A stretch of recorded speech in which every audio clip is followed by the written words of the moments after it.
Alright guys, welcome back to the channel, welcome to another video. We have another showcase for you today. We're taking the newly acquired EZA Zarbon and Dodoria. We're taking them in to the Freezer event, the Dokkan, the Transforming Dokkan Freezer event. And yeah, we're going to see what they can do. But if you could first drop a like on the video, subscribe if you are new. All your support is very much appreciated, guys. It really is. Let's get this channel growing a bit more. But I like the look of their EZA.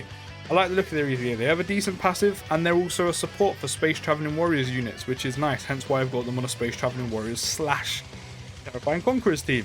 So I mean, maybe if they're, a pretty solid unit, but looking at their passive, maybe not in terms of suitable for the Goku event.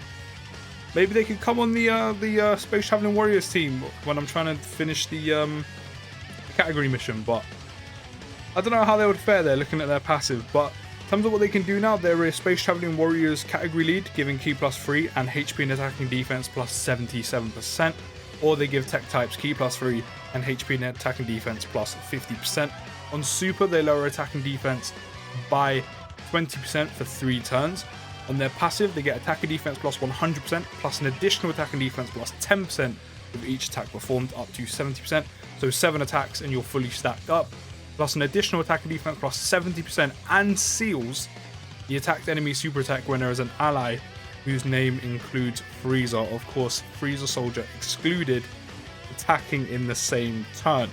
So right now, on the first turn, I mean, as you can see, we have got definitely not 3. We've got two Friezas on turn, so we are getting the additional attack and defense +70%, and we can seal. I mean, they share their links really aren't the greatest, I'll be honest. They do have a couple of decent links, like hence the ones they're getting off now, like Brutal Beatdown, Shocking Speed. Shattering Limit isn't too bad either. But yeah, they get an extra attack and defense +70%. So because of that, we're on 196k attack stat and we've got 103k defense. I have gone half and half, if you will, in terms of dupe system. I think it's like, let me quickly check it. Is it half and half, or am I being stupid? 12 crit, 12 additional, 14 crit. I mean, yeah, that can help them build up their passive, hopefully, if the game's feeling generous in terms of giving us RNG. We've got 1.6 million attack stat. Again, we do have the attack and defense +70%. They have also sealed. But another thing as well is, I know that extra attack and defense +70% it's obviously specific to having a Freezer unit on rotation. I mean, most of the time, if that is the case, you're probably going to be running these lot on rotation anyway with a Freezer unit. I don't know if they're going to be replacing anyone. In terms of an EZA, they're not bad. They're definitely not bad. But to kind of wrap up their passive, they are, as I said, a Space Traveling Warriors support, giving Space Traveling Warriors category allies Ki +3 and attacking defense +30%, hence why I've got them on the Space Traveling Warriors / Terrifying Conquerors team. And also, they can be effective against all types when there's a Planet Namek Saga category enemy that you're facing, which is definitely a decent part of the passive to have. I mean, it's mainly something that only Gogetas have in the game, which is being effective against all types. So yeah, it's definitely not a bad part of the passive to have. But, of course, it's very specific. It's very, very specific to be facing a Planet Namek Saga category enemy. I mean, anytime you face a Freezer unit, apart from, of course, Golden Freezer, you're good. In terms of SBR, ESBR, even the new collection of epic battles are both Planet Namek Saga based. So if you still need to do them, especially the one where you take on, Goku and you need to use extreme units, these still going to be very good there, because they're going to, not only probably will be running them on the Planet Namek Saga team with Freezer units, getting that part of the passive off, they're going to be supporting Freezer units on there because of Space Traveling Warriors, and also they're going to be effective against all types. So if you still need to do the collection of epic battles, they are going to be quite good there, because you'll be facing, as I said, Planet Namek Saga category enemies at all times. What I do like about that part of the passive, even though it is quite, I don't want to say restrictive, but specific, is the fact that they don't specifically specify it has to be a super or extreme type. It's literally any Planet Namek Saga category enemy you are facing, and you're effective against all types, which I think is quite a nice touch. I don't know, that might be just me, but recently a lot of the units in this celebration we have seen have super or extreme types attached, like Goku's EZA, Frieza's EZA, or specifically Frieza or Goku unit, for example. So yeah, having them effective against all Planet Namek Saga category enemies I'm not gonna lie, I can't respect that. As I said, it is very specific, so I don't know how often. You're probably not going to be getting that part of the passive off too often, if we're being honest. But it's a decent part of the passive to have. Another useful thing about having these lot on rotation at all times with a freezer unit, which just for the time being, I'm not going to have them on rotation with a freezer unit, because I do have Zarbon with us, and on Dokkan Awakened Zarbon unit with us. But no, we will, because I'll just do this. I do have an Dokkan Awakened Zarbon unit with us, just because I wanted to see what they could do with all links active. I don't like doing this because it's just unrealistic, but you know, in a showcase, you know, you kind of want to see them be almost fully optimal and the best that they can be and do.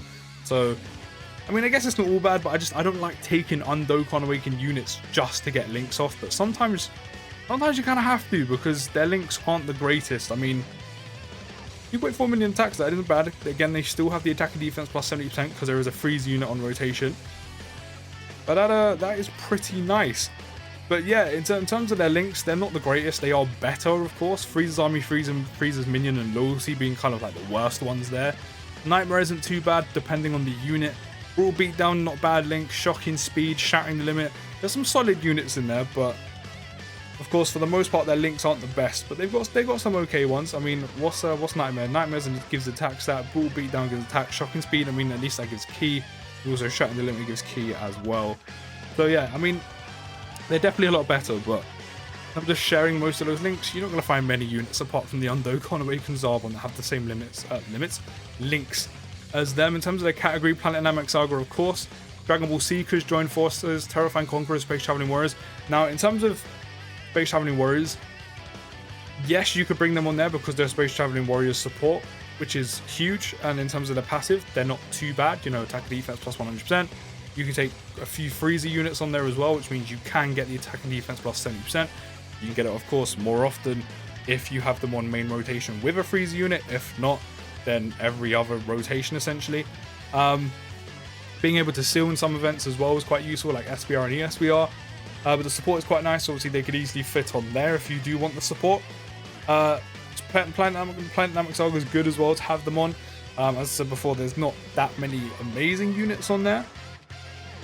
But yeah, they could easily fit on there as well. You know, again, there's with Planet Namek Saga, there's quite a few freezer units on there, so they can get that part of the passive off as well. Terrifying Conquerors, they could easily go on as well, because again, you can kind of do the Terrifying Conquerors Space Traveling Warriors like team, you know, or they could go on Terrifying Conquerors anyway, because again, majority of the units on there are freezer units, so they can fit on there quite nicely. But if you get that kind of what we've gone for, which is Terrifying Conquerors like Space Traveling Warriors S team, not only is there loads of freezer units and they can fit on that both teams anyway, but then you can support the Space Traveling Warrior units, which is pretty easy essentially to kind of make a hybrid of those two teams. Dragon Ball Seekers, you're probably not going to put them on. Joined Forces, you're probably not going to put them on because they're not going to be replacing anyone on there. And then yeah, so I mean they fit on their categories quite nice in terms of Planet Namek Saga, maybe Terrifying Conquerors and Space Traveling Warriors, especially because they give the support to Space Traveling Warriors. But they're not a bad unit. I do kind of prefer the Krillin and Vegeta EZA just because they kind of do a little bit more, and raising attack and defense are such good things to have on Super, especially in like the harder events. That raising attack and defense is going to be very nice. Can't wait to try the Krillin Vegeta exchange unit in the in Goku event, especially with the type advantage. Yeah, they're not bad. We probably didn't get them fully built up. I'm not gonna lie, I didn't fully keep track of how many times they were attacked. But I'm not gonna lie, attacking up to 7 times, I mean, it's a tiny bit lengthy. Especially when they don't have anything built into doing additionals. And also, the game doesn't really want to give you additionals from the dupe system that often. So what can you do? But in terms of them fully built up, I mean, their attack stat is pretty solid. They're not bad damage output for a free-to-play unit. You know, a bit more attack and defense from their passive being fully built up. You know, they'll probably do like what are they on? Just over 2 million. You're probably looking at slightly under, a bit under 3 million attack stat. Probably not that high, but you know, mid 2 millions. If I'm being honest. But yeah, they're not too bad. As I said, I do think I prefer the Krillin and Vegeta because you know you can dodge with Krillin built in. You can raise his attack constantly. Then you've got the exchange, recover HP, raise attack and defense on Super. But they're definitely not bad. They're definitely a lot better.